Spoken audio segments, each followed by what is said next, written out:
nakakain ng pagkain panis. Feeling niya siya ay nasusuka, pero siya pala ay aamoy suka.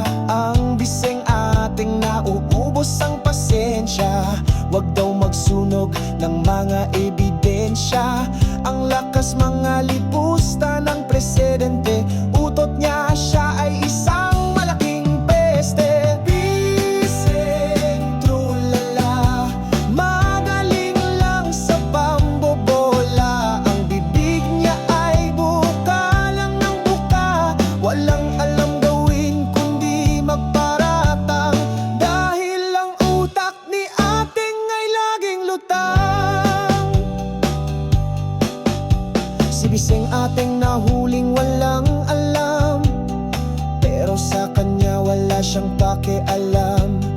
Buking na buking kanyang kabalbalan, matindi kasi ang kanyang kahangalan. Sabi ni ating trulala, mga bobo ang nasa palasyo, wag daw lagi siyang binubuyo. Super wicked ang dating ni ating, parang palaging talunan sa larong weteng. Biseng tulala, magaling lang sa pambobola. Ang bibig niya ay buka lang ng buka, walang alam gawin kundi magparatang.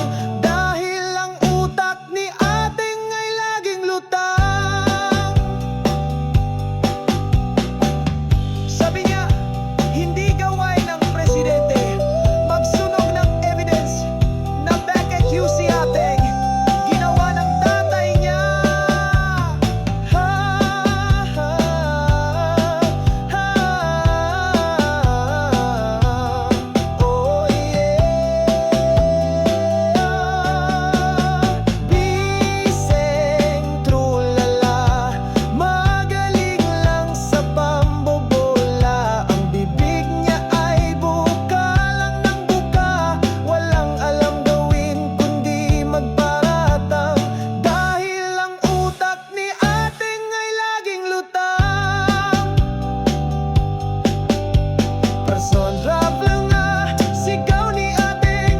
Sabi ko naman, totoo ba naman yan ate?